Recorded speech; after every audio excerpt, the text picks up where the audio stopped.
Bonjour les Béréroux, j'espère que vous allez bien par la grâce de Dieu. Aujourd'hui, on a un react sur une vidéo qui m'a l'air très intéressante, diffusée par le média en ligne Brut. Dans cette vidéo, on y voit un catholique, un juif et un musulman en train de discuter de la foi. Ça fait un moment que moi j'avais envie de faire un react justement sur une discussion ou un débat interreligieux. Mais j'attendais la bonne vidéo et je pense l'avoir trouvée parce que celle-ci a la particularité non pas de montrer des simples croyants débattre de leur vie quotidienne, mais justement des sommités, des porte-paroles de qualité, puisqu'il s'agit des plus hauts représentants des différents cultes concernés. Donc des personnes instruites qui savent de quoi elles parlent et qui peuvent en réalité par leurs propos engager tout leur courant. Ça va être très intéressant. C'est parti. Alors moi, bien sûr, j'ai déjà préparé les pop-corn, mais entre toute la préparation et les multiples prises, j'ai déjà fini à peu près la moitié de ma portion. C'est pas grave. Alors je sais pas si vous connaissez déjà le média Brut. Moi, en tout cas, je suis tombé plusieurs fois sur des contenus que j'avais trouvé très intéressants, en dépit de me prononcer sur la ligne éditoriale générale.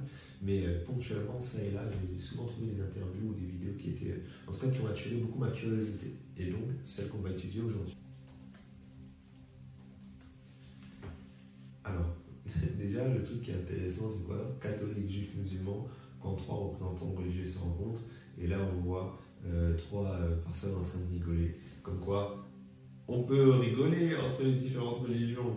Super, le message est envoyé. Bon, on se prononcera peut-être tout à l'heure dessus, mais la réalité c'est que il faudra aussi savoir comment bien se positionner sur la question du dialogue interreligieux. Il y a différentes manières de concevoir les choses. Il y a des personnes qui vont prôner l'œcuménisme avec vraiment une espèce de rapprochement limite, de fusion sur beaucoup de choses entre les différents cultes, et d'autres qui vont avoir une vision beaucoup plus clivante, beaucoup plus séparée, avec des discours qui sont quasi inexistants, qui ne peuvent prendre la forme que de confrontation directe. Alors, on va voir quel sera l'angle qui sera abordé dans cette vidéo, mais avec une miniature qui présente déjà des personnes en train de rigoler ensemble et à cœur joie, semble-t-il. On a déjà à peu près une orientation du message peut-être qu'ils veulent faire passer. Alors, avant qu'on puisse regarder la vidéo, moi, un truc intéressant, c'est que on va essayer de se lire la description et puis après voir de quoi il parle et peut-être quelques commentaires. L'interview d'Emeric, merci Emeric pour ce travail. Oui, il est possible de réunir trois représentants religieux issus du catholicisme, de l'islam et du judaïsme pour échanger de façon apaisée. Je les avais conviés chez Brut car ils représentent les trois principales religions monothéistes en France. Je n'oublie ni les autres religions, ni bien sûr les athées, mais souhaitais donner ici un temps de parole conséquent à chaque dignitaire, si bien que limiter à trois leur nom me semblait convenir pour que la discussion reste fluide. Donc ça augure de quelque chose d'apaisé, comme ils le disent, à voir si l'apaisement empêche le débat, la confrontation des idées, ou si c'est juste un climat qui permet justement de débattre, mais de débattre de manière sereine. Là, il y a un truc qui est très intéressant quand même, c'est dans le parti pris qui a été fait. Moi, ça me rappelle une situation, c'était dans le débat présidentiel, je pense 2017, si je ne dis pas de bêtises. Il y avait une chaîne de télé qui avait fait le choix d'inviter simplement les grands leaders politiques, ceux qui avaient un certain nombre d'intentions de vote en fait dans les sondages. Et ils n'avaient pas invité tout le monde, ils avaient invité que ce qu'on appelait les grands candidats. Et puis ça avait fait une petite polémique. Et puis chaque candidat au début du débat, par bienséance, en fait, il disait que ça aurait été bon d'avoir aussi un débat et un programme comme celui-là avec tous les représentants par souci de respect en fait du pluralisme. Alors c'est vrai que ce parti pris de prendre que les principaux courants, ça s'explique, ça a une logique d'un point de vue logistique, opérationnel, d'un point de vue de la qualité des échanges et du débat, mais parfois on est en train de mettre de côté le fait qu'il y a beaucoup d'autres personnes qui ne s'identifient à aucun de ces trois mouvements. Il y a donc les athées, mais il y a aussi d'autres formes de courants religieux ou de spiritualité qui ne sont pas représentées. Et des fois on est dans le piège de rester dans chrétiens, musulmans, juifs. Mais il y a beaucoup d'autres choses. Et d'ailleurs, il faut aussi dire, et ça c'est important, que le courant chrétien n'est pas représenté que par les catholiques. Ça c'est important. Notamment par exemple auprès du ministère de l'Intérieur, lorsqu'il y a un certain nombre de consultations, en réalité, le courant catholique ne représente pas les chrétiens. On a le représentant des catholiques, mais on a aussi un représentant des protestants. Parce qu'en réalité, oui, les deux sont chrétiens, mais avec des différences fondamentales dans la vision du monde, de l'implication dans la société, dans les pratiques, etc. Bon, là, ils ont fait le choix de prendre trois personnes. Ça va être intéressant. On va voir ce que M. Éric de Moulin-Beaufort va dire pour nous représenter, nous tous les chrétiens. Donc, si on regarde les chapitres, on va parler de c'est quoi Dieu pour vous, le doute et la foi, conflit religion, la laïcité. La laïcité, c'est un sujet au cœur des débats qui va être intéressant. Le rôle de la religion dans la société, la place des femmes dans la religion, intéressant. Homosexualité, acceptation des transsexuels en islam. Bon, là, c'est clair que on est sur des débats. Aujourd'hui, quand on a un débat religieux, quand on interroge les cultes, ces questions-là, elles sont systématiquement posées sur la table. Très intéressant. On va lire quelques commentaires avant de se lancer dans les deux. Alors, ils disent quoi les gens qui ont vu trier par le top commentaire? Voilà, les commentaires vraiment les plus... l'image, oh là là, je vais tellement aller vite que je prends même plus la peine de finir mes phrases. J'ai dit... L'image de ces trois hommes, c'est ça l'image qu'on veut de la France. Ils ne se tapent pas dessus, ne s'insultent pas, mais se respectent et se rejoignent sur beaucoup de points. Merci, Brut. Mais par pitié, mettez ces gens-là sur les plateaux de télé à la place des chroniqueurs militants et des experts. On gagnerait tous dans le nombre de même. C'est ce genre de contenu qui manque dans nos médias. Merci pour l'initiative. 3 religions, une seule humanité. Ce genre d'initiative mérite d'être multiplié partout. En tant que non-croyants, je trouve ça super comme initiative. Qu'on partage de l'amour plutôt que de nous diviser. Bravo, merci infiniment. C'est tellement salutaire en ce moment, ce genre d'initiative qui mettent les musulmans, les cathos et les juifs sur le même banc pour montrer que, contrairement à 90% de ce qu'on entend, ils aiment bien se parler et même ils s'aiment. Je ne suis pas religieux, mais magnifique prise de parole, merci Brut. On aimerait voir des choses comme ça dans nos médias tradis, ça serait tellement apaisant. Alors là, c'est un plébiscite dans les commentaires. Il n'y a que des points positifs. Moi, je vois aucun commentaire, là, je crois, sur des choses à redire ou des équilibres à mettre. Il n'y a que du plus, que du good vibes.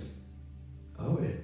Alors, encore une fois, il ne faut pas se laisser avoir. Des fois, on a aussi des régulations de commentaires qui permettent de mettre en avant telle ou telle chose et de restreindre telle idée, mais là, ça a l'air d'être magnifique. En tout cas, ça promet. Moi, j'ai vraiment hâte d'écouter cette vidéo. Et puis, ça ne m'étonne pas parce qu'encore une fois, selon moi, j'ai l'impression que en tout cas, moi, j'ai beaucoup aimé leur approche dans beaucoup des vidéos que j'ai vues. J'ai trouvé très intéressant. Alors, on va croire que c'est une sponsor, ils ne sponsorisent pas sur cette vidéo. J'ai pas de sponsor, malheureusement. Après, s'ils veulent m'envoyer un petit chèque, moi, ça ne me dérange pas. Mais il y a quand même un point important à dire, très important à dire. Je ne vais pas faire le rabat-joie ou le relou de service, mais c'est aussi important de dire qu'attention, parce que lorsqu'on analyse les prophéties des temps de la fin, il semblerait que l'un des sujets justement sur lesquels l'Antéchrist va réunifier le monde, c'est aussi sur la question de la religion. Ce que je veux dire, c'est que il ne faut pas tomber dans le piège non plus de vouloir abattre tous les clivages et croire que les différences n'existent pas. Ok? Les différences, elles existent, elles ont un sens. La pensée chrétienne n'est pas de dire que tout le monde sera sauvé. Nous avons la responsabilité d'aimer tout le monde et aussi même d'être des bons citoyens. D'accord? Nous ne prônons pas la haine, mais la Bible nous parle quand même clairement à la fois du sort de celles et de ceux qui n'auront pas cru en Christ, dans Jean chapitre 3, mais la Bible nous présente aussi que l'Antéchrist viendra pour réunifier tout le monde avec un projet d'une politique unifiée, mais aussi une religion universelle. Donc, lorsque nous sommes en train, parfois, je ne dis pas que c'est le cas ici, mais c'est des choses que j'ai déjà vues ou entendues. Un jour, j'ai entendu un débat religieux et le représentant chrétien disait oui, mais nous, à aucun moment, on veut que tout le monde soit chrétien. Comment ça, on ne veut pas que tout le monde soit chrétien? C'est pas vrai. Allez, faites de toutes les nations des disciples. On a la volonté d'amener tout le monde à la conviction que nous partageons, mais nous le faisons dans un cadre, et ce cadre, c'est l'amour avec toutes les lettres en majuscule, A-M-O-U-R. Mais il ne faut pas tomber dans le piège non plus de bon, on a parlé de manière apaisée, et puis c'est chouette. Non. Le principe, je vais dire des trucs, mais je ne vais pas ça mal interpréter, le principe de la paix à tout prix. C'est pas la paix à tout prix, on est en paix et puis ça s'arrête là. Non. Il y a aussi un débat qui doit se faire sur le fond, et ce débat, il doit aussi être farouche, il doit être animé, il doit être vivant. Pourquoi? Parce que selon nous, ce sont des enjeux justement de vie ou de mort en fait. Donc tu peux avoir un débat apaisé, tout le monde est content, waouh, on s'entend bien. Si à la fin la personne à qui tu as parlé, elle ne s'est pas convertie et qu'elle meurt, nous croyons en tant que chrétiens que cette personne, elle sera condamnée pour toujours. Donc ça aussi, c'est un truc qu'il faut dire. La paix, bien sûr, l'amour, bien sûr, il n'y a pas de débat là-dessus, mais on ne s'arrête pas là. Le but, c'est pas de parler en paix avec tout le monde. Le but, c'est de gagner les âmes. Nous gagnons les âmes avec les valeurs chrétiennes, mais le but, c'est de gagner les âmes. Le but, c'est pas juste d'être en paix et de témoigner d'une image docile et bienveillante. C'est pas ça le but.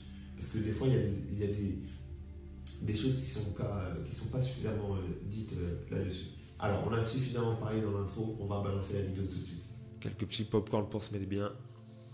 La première vidéo ASMR des bérets rouges.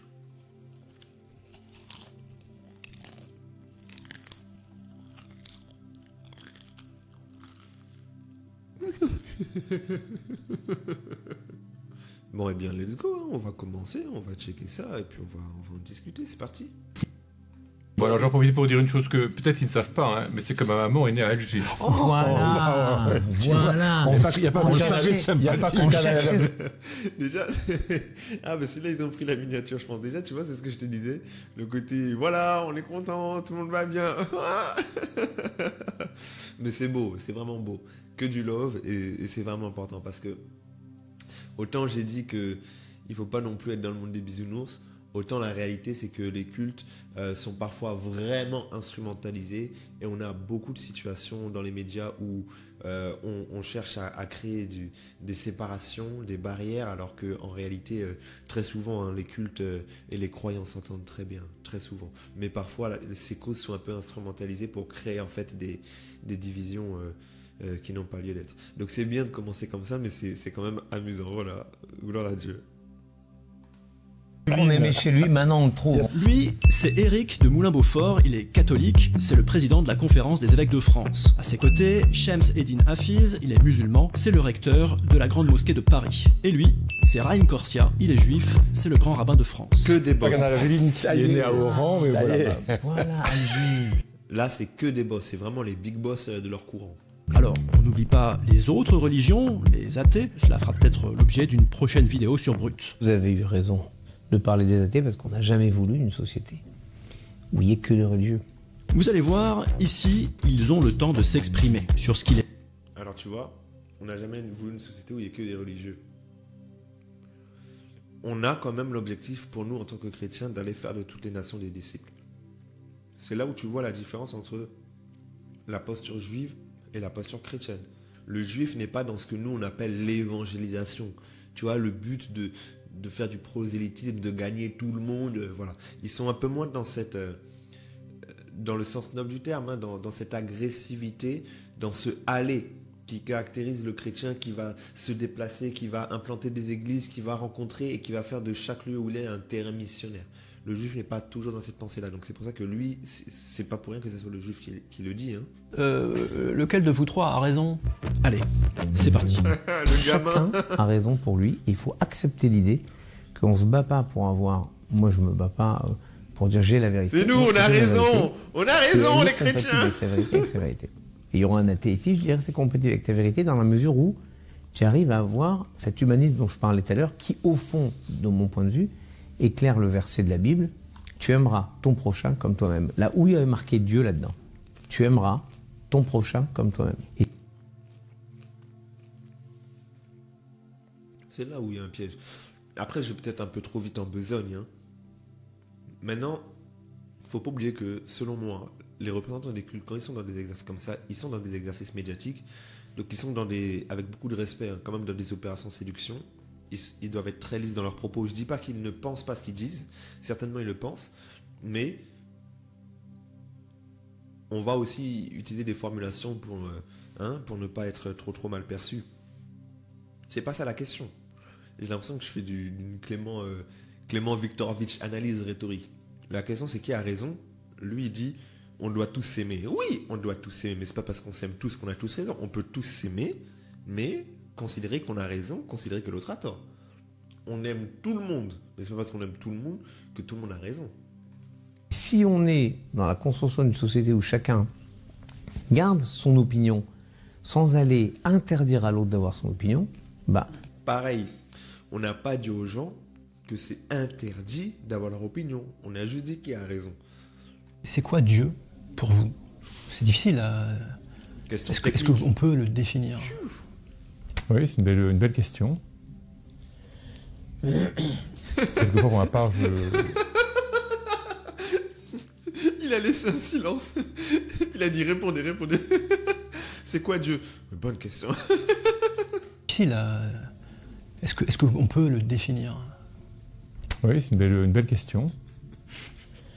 Quelquefois, pour ma part, Alors qu'il est autre, radicalement autre, mais il est tellement près de moi, c'est compliqué. À toi? Moi, je dirais que Dieu est en nous. Pardon, je suis désolé, mais en fait, je crois qu'il me fait trop rire le juif. Je sais pas son prénom. Bon, désolé, hein, si on dit le juif, le musulman, le chrétien, c'est pas un abus de langage. Hein. Il a dit à toi. Mais il est tellement près de moi, c'est compliqué. À toi? Moi, je dirais que Dieu est en nous. Je vous pose la question aussi parce que parfois, je prends l'exemple par exemple d'une catastrophe naturelle, quand des innocents, parfois des enfants meurent. Comment on fait pour croire que Dieu existe malgré tout? Ben oui. La question de base. Si le malheur, pourquoi Dieu existe? Toutes les personnes qui veulent évangéliser sont censées connaître la réponse à cette question. Si Dieu existe, pourquoi ceci? Si Dieu existe, pourquoi cela? Mais ça, je crois qu'alors, pour le coup, nous nous rejoindrons dans le fait que nous ne croyons pas que Dieu soit une sorte de toute puissance qui nous épargne à nous tout ce qui se passe autour, tout ce qui arrive aux autres hommes, vous voyez. On ne devient pas croyant pour espérer être préservé de tous les ennuis et toutes les catastrophes qui traversent la vie de l'humanité, mais plutôt pour que Dieu nous aide à vivre à travers toutes ces catastrophes, ou à travers tous ces événements, à travers ces douleurs qu'on a déjà eu l'occasion d'évoquer, voilà, dans l'espérance. Je pensais qu'il allait quand même parler de la vie après la mort, parce que dans son raisonnement, il parle du fait qu'on n'a pas la foi en Dieu pour être épargné de tous les problèmes, mais il dit pour pouvoir traverser le problème avec espérance. Mais peut-être, moi j'aurais clarifié que la foi en Christ, c'est pour être épargné du jugement dernier. C'est l'un des premiers points en fait de la foi. Dieu a tant aimé le monde qu'il a donné son Fils unique afin que quiconque croit en lui ne périsse point, mais qu'il ait la vie éternelle. Et après on te dit, celui qui ne croit pas est déjà condamné, tu vois. Et ouais, c'est bien d'expliciter ça. Je trouve que dans les religions aujourd'hui et dans les discours religieux, j'entends plus beaucoup. Ah, ça fait bizarre parce que là, ça fait comme si je donne des leçons à des big boss. Hein. Mais non, c'est juste une analyse comme ça. Et puis encore une fois, eux, ils sont dans un cadre précis, ils sont dans un cadre d'un média laïque. Nous, on est dans le cadre d'une chaîne d'édification chrétienne. Donc on peut aller sur des trucs un peu plus précis avec un public averti. Mais ouais, pour moi, c'est important peut-être de dire ça, mais il a tout à fait raison. La foi en Christ n'est pas liée d'abord à un bonheur sur la terre, c'est pas d'abord ça. L'apôtre Paul dit, si nous espérons en Christ que pour les choses de ce monde, nous sommes les hommes les plus malheureux. Mais la religion, elle amène aussi à se préoccuper de l'autre. Et au fond, elle propose quoi, la religion? Le respect. Ne rien imposer. Et cette capacité que les religions ont à créer du lien, c'est la racine du mot. D'ailleurs, religion, ça vient de religere. Tout le monde croit que c'est avec Dieu, mais c'est relié entre eux. C'est pas relié que les personnes du même culte, c'est tisser des liens humains. Quand le grand rabbin il était aumônier des armées, moi j'aimerais raconter une petite anecdote. Moi j'aime bien ce qu'il dit. Et ce qu'il dit c'est intéressant et vrai, dans la mesure où, comme je disais tout à l'heure, parfois le sujet des religions, et c'est ce qu'il a commencé à répondre le musulman, Shems Eddine, si je dis pas de bêtises, c'est que vraiment des fois la religion est instrumentalisée. Mais quand tu prends au moins les trois cultes qui sont représentés ici, il y a vraiment une notion qui revient, c'est la notion en fait du civisme, de ce qu'on appelle aujourd'hui la citoyenneté, le rapport à l'autre, la bienveillance, l'amour, les œuvres sociales. Et ça c'est très important. Moi ça c'est mon avis personnel. Il vaut mieux une société de religieux qu'une société de laïcs. Parce que la religion va mettre un cadre à des déchéances, comme il disait, dans le cœur de l'homme, et va même encourager des pratiques bienveillantes et lutter contre un isolement, un égocentrisme. J'aime bien ce qu'ils disent. Parenthèse, c'est la vidéo la plus gourmande de la chaîne. Bien évidemment qu'il y a des règles à partir du... Hein, le minbar, pardon. Excuse-moi, merci Excuse-moi, rabbin, il est très je vigilant. corrige, parce que le minaret, je le voyais grimper sur 33 mètres de la grande mosquée. Non, non, pardon. On est en fin de journée. Ben voilà. Mais ça, c'est important Je fais du aujourd'hui benchmark, j'étudie la concurrence. de transmettre ce message. Et En vrai, il est nous en trop drôle. En parlons, vrai, il est trop nous drôle. l'écrivons régulièrement pour rappeler les règles de la laïcité. La République n'est pas athée, elle est laïque. C'est-à-dire que vous, moi, chacun, chacune a la liberté d'avoir et de pratiquer son culte, parce que quand vous dites liberté de conscience, vous croyez ce que vous voulez, mais vous ne vous emmerderez pas avec des rituels. C'est pas ça. Liberté de pratique religieuse. Et il faut marteler ça, y compris à tous les niveaux de l'État. Et vous avez devant vous mais tous les cultes, hyper défenseurs de la laïcité. La laïcité, c'est un trésor pour nous. Ouais. C'est là, le président Chirac avait dit, c'est l'un des piliers de la République, oui. Parce que c'est la laïcité qui nous permet d'échanger, de discuter, sans que, par exemple, comme d'autres pays, l'un des cultes soit un culte d'État, donc les autres soient deuxième division. Oui. Ici, vous avez une équité entre tous les cultes. C'est hyper important. Souvent, il y a aussi la question qui revient de la sphère privée, la sphère publique. On va dire, votre foi, il faut l'exprimer dans le privé, pas dans le public. Qu'est-ce que vous en pensez, vous, de ça? Il faut être schizophrène, ça veut dire. À la maison, je suis juif, à l'extérieur, je suis quoi? Moi, je suis français, juif, j'ai plein d'identités. Musulman. Non, je ne suis pas musulman. Je veux bien, si tu veux faire un effort. Ah non. Mais je suis tout ce... Ils se donnent des blagues comme ça gratuitement. Mais c'est bien, c'est intéressant parce que moi j'aime bien que ça soit le représentant du culte juif qui parle de ça, parce qu'on a beaucoup tapé sur les musulmans sur cette question-là. Et moi j'ai l'impression qu'il prend les patins pour son collègue, parce qu'en vrai, c'est beaucoup les musulmans qui sont attaqués sur ça. Et c'est bien que ce soit lui qui ramène un cadre, un équilibre, et c'est top. Parce que je suis partout. Je suis pas plus ça ou plus ça, là ou là. J'ai beaucoup d'autres identités. En fait, je renvoie à ce sondage qui était sorti, je sais pas si c'était peut-être fin 2023, ou ouais, fin 2023 je pense, à la rentrée scolaire, quand il y avait les débats sur les abayas, etc. Et ben on avait posé la question, et puis il y avait eu un sondage, on sait pas, je sais même pas qui l'a fait, bref. À ce qui paraît aux musulmans, est-ce que pour vous, le Coran est supérieur aux lois de la République, quelque chose comme ça? Et puis une majorité avait répondu oui. Et dans les médias mainstream orientés du côté où ils sont orientés, ils avaient fait tout un scandale, ouah, c'est problématique. Alors que la réalité, c'est que tout homme qui réfléchit sait très bien qu'un chrétien va dire que la Bible est plus importante, qu'un musulman va dire que le Coran est plus important, et que le juif va dire que la Torah est plus importante que les lois de la République.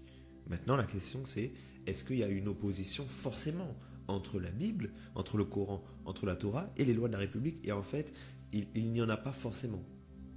Il est certainement possible d'être un chrétien qui respecte la parole de Dieu, et en France, en tout cas, dans d'autres pays c'est autre chose, et être un citoyen qui respecte la loi française. Et des fois, pareil, ça fait partie des questions pièges où on veut interpréter les réponses autrement et tout.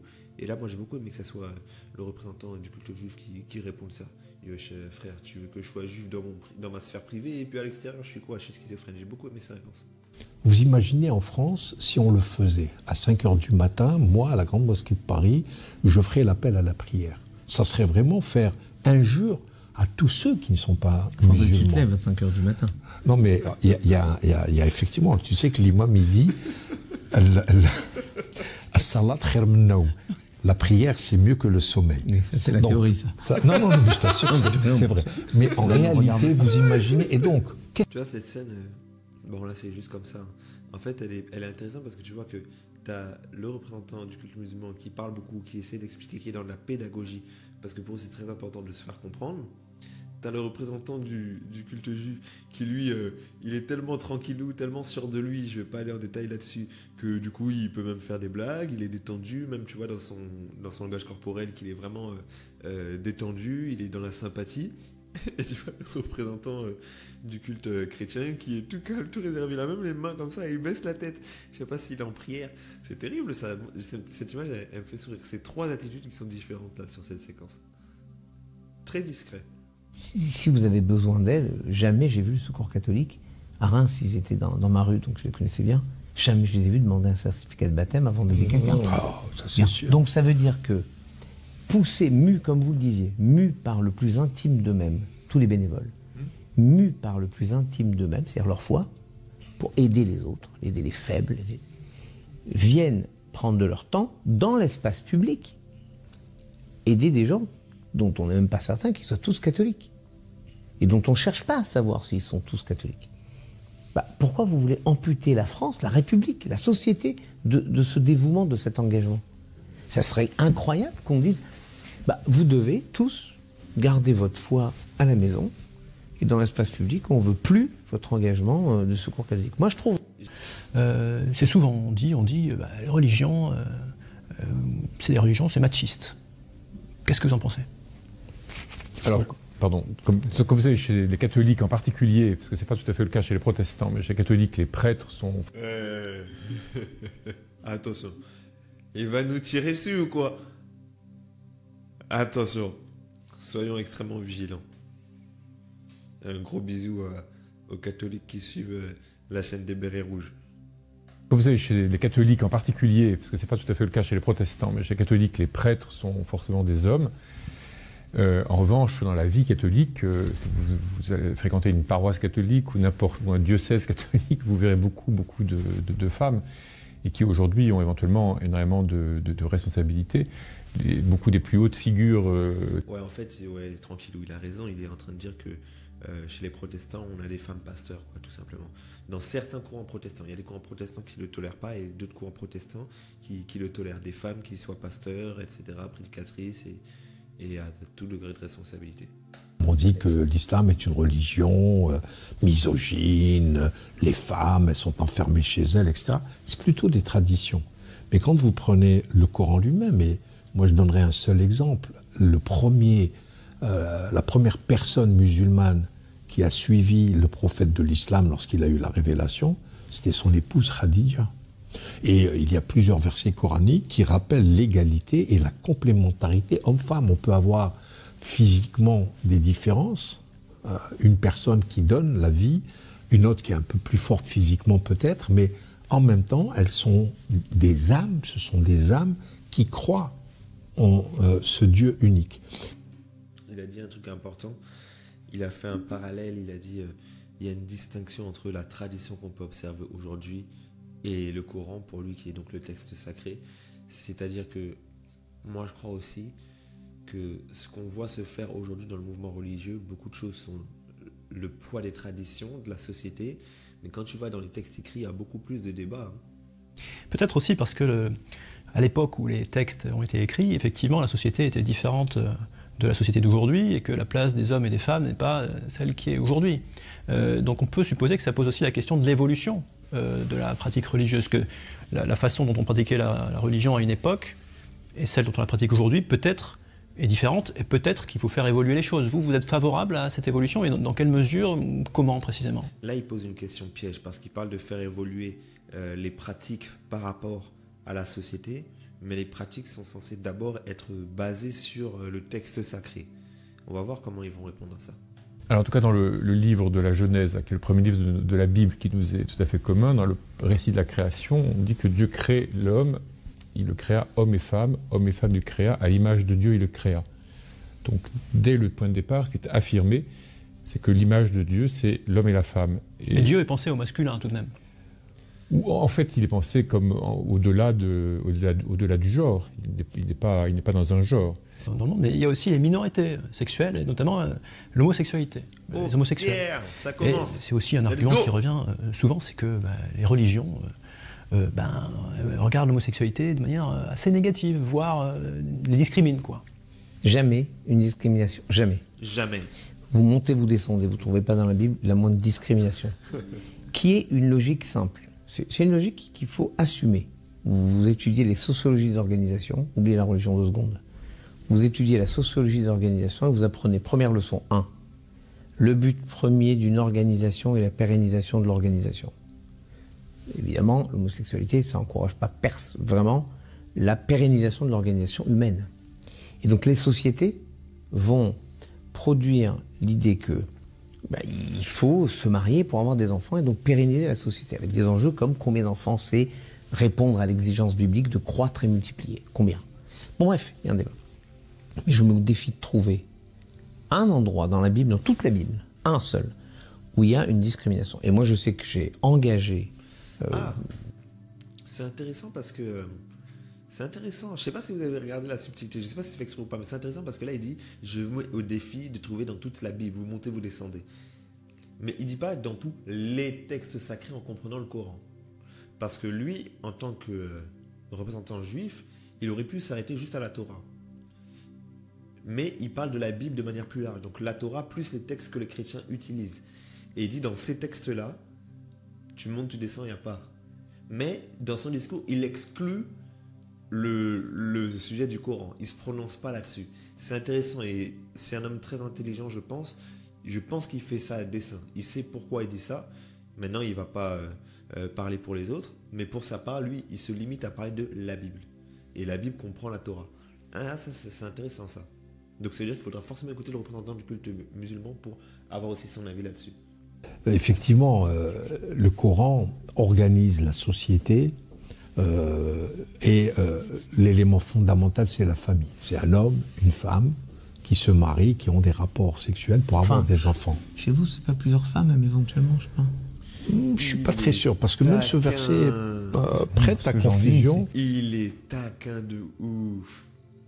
Ça crée beaucoup de fantasmes. Je pense que vous aussi, vous avez la polygamie à un moment donné. Pas du tout. Il y a un rabbin. Il y a un rabbin en 1500 qui a interdit la polygamie. Oui, en 1500, mais avant. Ah, moi je sais pas. Ah ouais. Maintenant, oui. 1500, nous aussi. Ah, oui. Nous, bon, je peux en parler de ce verset coranique. C'est vrai qu'on dit que. Bon, c'est là quand même où on voit, selon moi, hein, moi j'aime bien la conflictualité, le sang et tout, quoi. La limite de la discussion interreligieuse par rapport au débat interreligieux. Le débat a son objectif, la discussion a son objectif. Mais là, clairement, effectivement, ce n'est pas un débat interreligieux. Ils ne sont pas en train de débattre les uns contre les autres. Okay, ils sont juste en train de discuter face à un journaliste. Ça donne quelque chose de très apaisé. C'est très bien. Mais ça nous prive de certaines choses. Pour pouvoir épouser plus d'une femme, il faut les traiter de manière égale. C'est-à-dire qu'il y a une égalité totale, que ce soit matériel, que ce soit sur le plan de l'affection, et on sait pertinemment que c'est impossible. Et là, le verset continue en disant « Vous savez que c'est impossible, donc abstenez-vous ». Bon, on a oublié l'abstenez-vous. Ça, c'est ce que je disais tout à l'heure. Les sociétés, c'est dur. Les sociétés patriarcales, on est dans dans ces solutions où on efface, et comme je disais, les interprétations, etc.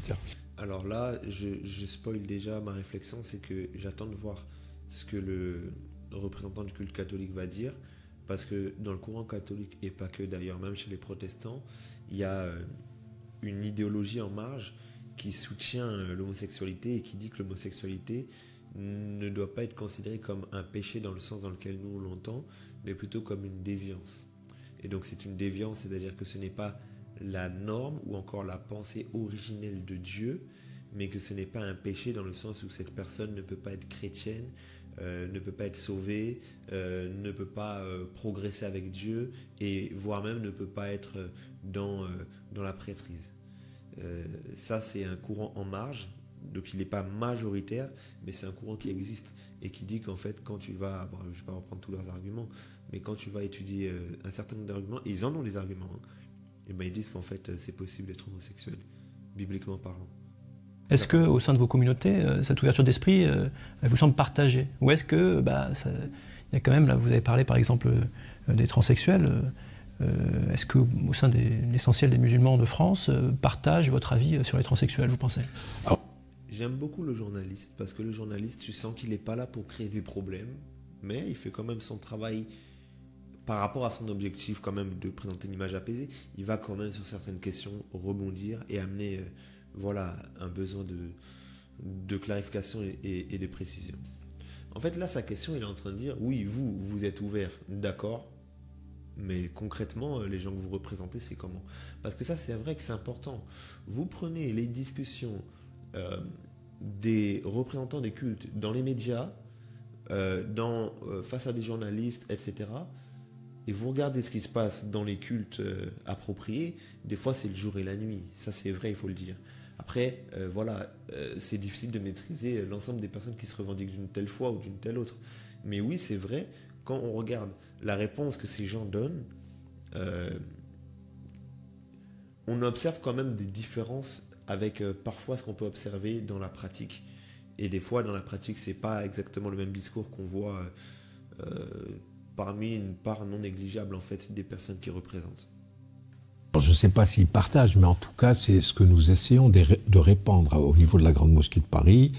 Nous recevons des associations d'homosexuels, nous parlons avec eux pour effectivement les mettre à l'aise par rapport à cette difficulté qu'ils ont.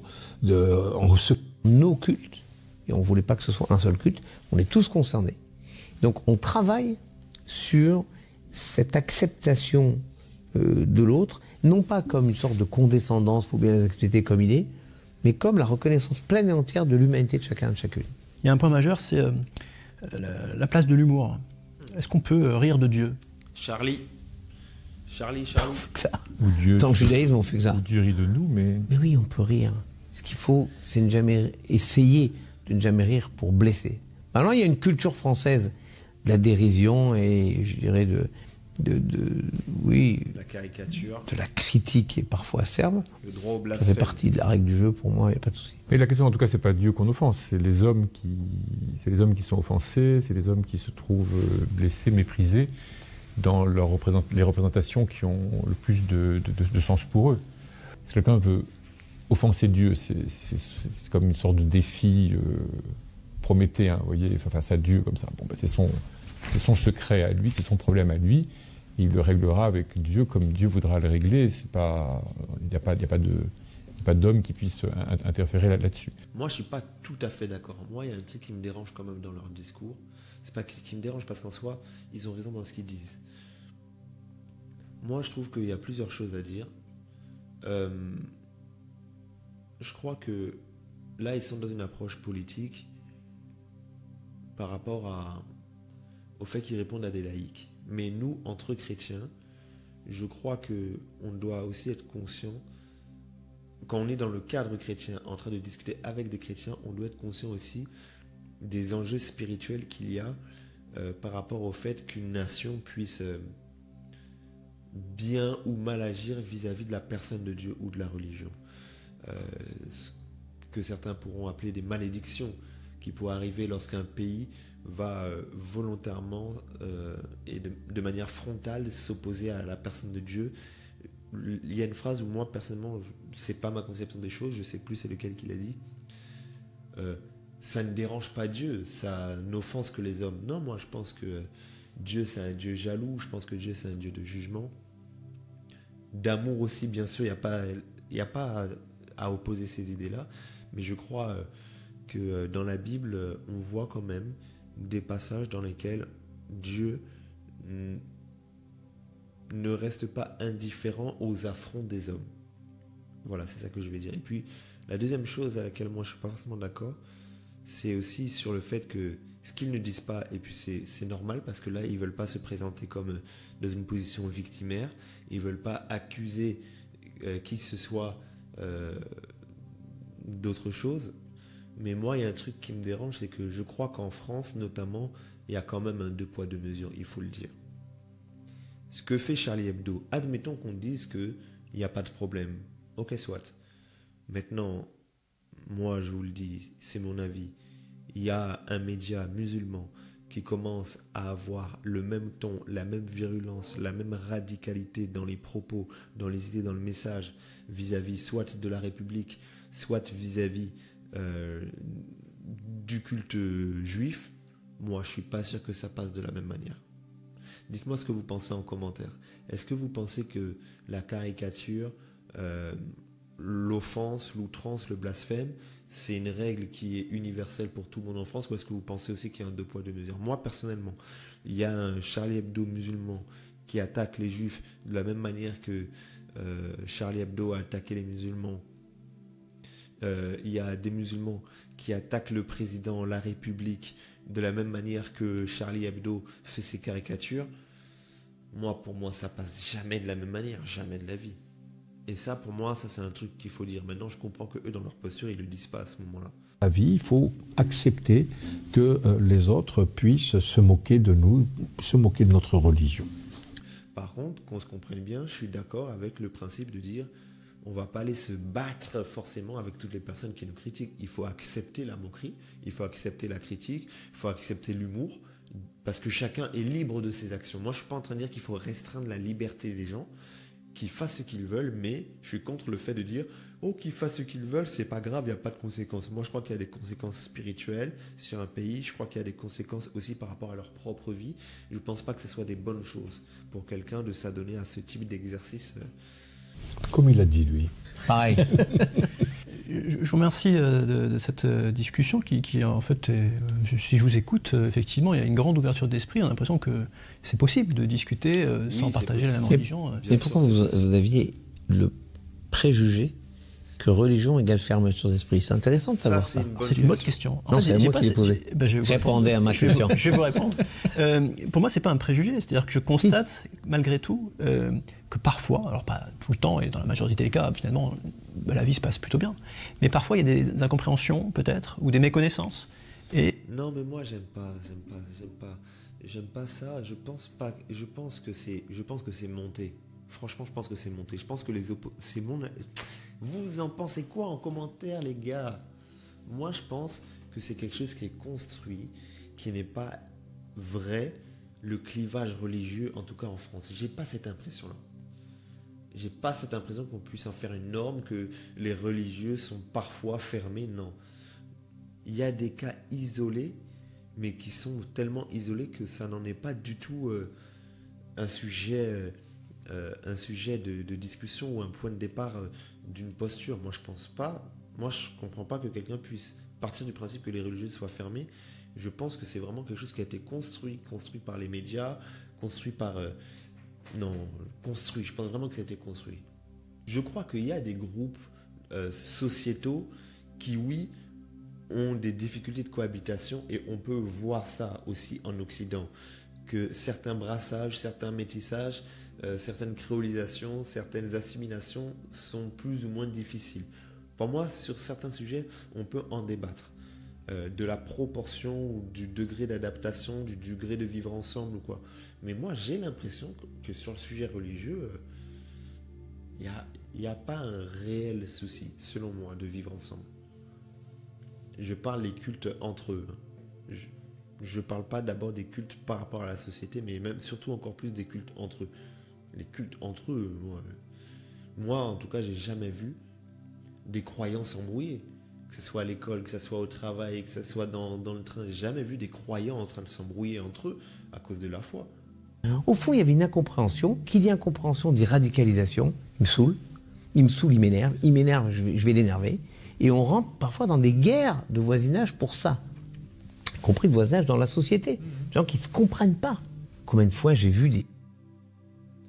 Dites-moi vraiment votre avis. Parce que là, lui, ce qu'il dit et ce qu'il dit, c'est pas le même discours que moi j'ai eu juste avant. Moi, je dis qu'il n'y a pas un problème notoire sur la table par rapport au vivre ensemble des religions. Peut-être que je me trompe, après peut-être que moi c'est par rapport à mon cas, mon contexte, mon point de vue, mais que vous avez d'autres expériences où vous dites non, il y a vraiment un problème quand on ne cherche pas à se connaître. Eux, ils disent que si on apprend à se connaître, il n'y a plus de problème. Mais ils sous-entendent que oui, il peut y avoir un problème si on ne se connaît pas. Moi, je sous-entends que en vrai, il n'y a pas de problème. En vrai de vrai, il n'y a pas de problème. Il y a une instrumentalisation, il y a une création, il y a une impression, mais moi, seulement, il n'y a pas de problème. Après, je ne sais pas, vraiment là, j'attends vraiment vos avis, les gars. C'est une belle conclusion. Je vous remercie en tout cas beaucoup, du temps que vous nous avez consacré. Merci à vous. La discussion peut même se poursuivre dans les commentaires, parce que vous savez, sous cette vidéo, il y aura des commentaires. Donc j'invite tout le monde à faire preuve de la même ouverture d'esprit que vous avez fait preuve pendant ce temps dans les commentaires. Voilà.